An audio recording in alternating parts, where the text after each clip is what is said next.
Hey everybody, it's Ron from Pick Dawgz, and this is Ron's Big Shot Breakdown. We're going to go over 4 college basketball games for Sunday, March 9th, 2025.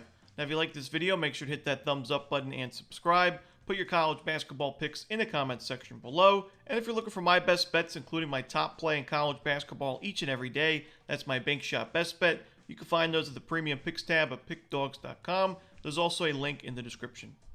Alrighty, here we go. Here are the games for Sunday, the final day in the regular season in college basketball.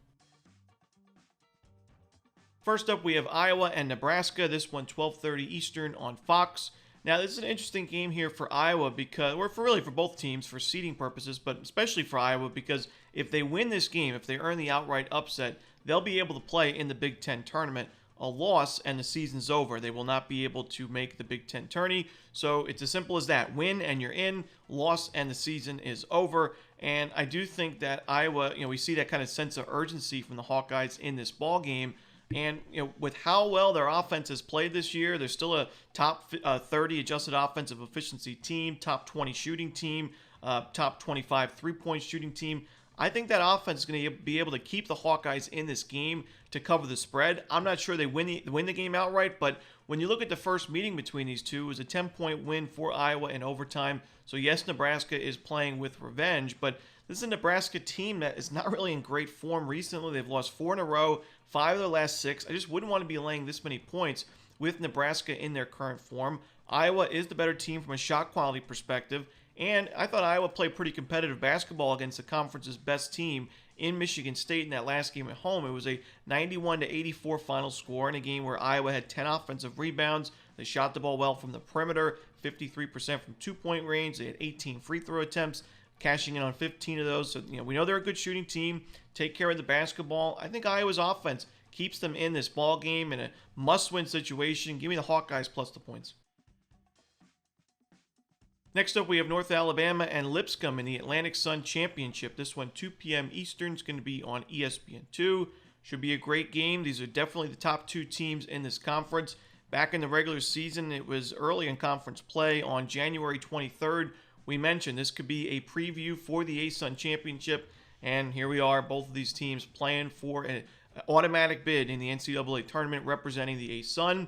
I think it's going to be Lipscomb. I think it's going to be a good game, probably a close game for a while. But I do think Lipscomb finds the win and the cover. They're playing at home, and I do trust the ability to really go crazy from the perimeter. I mean, this is a excellent three-point shooting team. They score a ton of their points from three-point range, about 38% of them.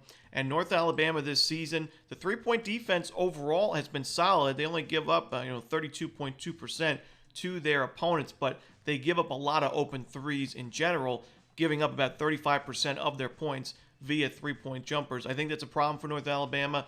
I think both teams, fundamentally match up pretty well. Both teams take care of the ball, solid rebounding teams, but I think the offensive advantage goes to Lipscomb. You get that home court advantage as well. I think it's just too much for North Alabama. I got to go with Lipscomb in this one, lay the points.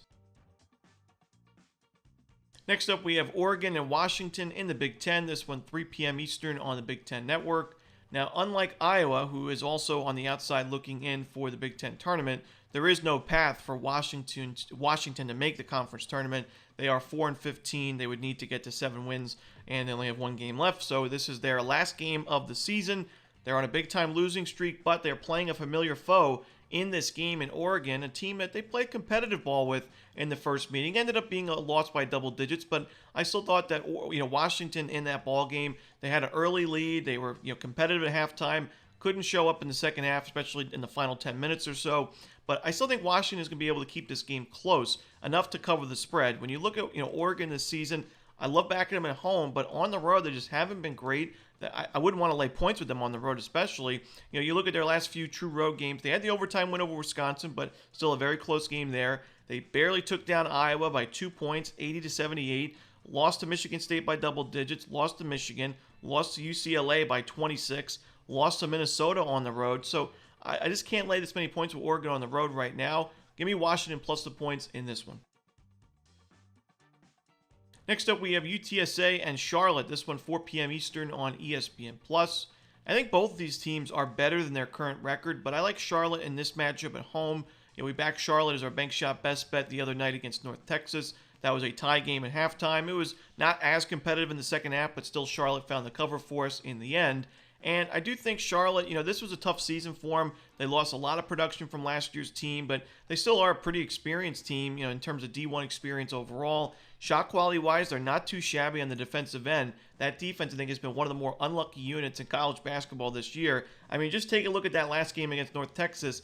Played pretty well defensively, but Aiton Wright had an amazing game. He was 8 of 12 from 3. He was perfect from the free throw line, had 42 points. He was the only player really to do a lot of damage in that game for North Texas, and it was enough for a win for the Mean Green. But I still think Charlotte had a solid game plan defensively for the Mean Green in that game, and I think we've seen them play competitive ball in the last couple of weeks. I think they end the season with a home win and a home cover. Should be a pretty competitive game. Like I said, I think UTSA is better than its current record, but I don't think they have enough here on the road. Give me Charlotte in this one. And that's it. Those are the games for Sunday in college basketball. Hope you enjoyed this video. Again, if you're looking for my best bets, you can find those at Pick Dawgz Premium, and there is a link in the description. As always, this is Romanelli. Good luck.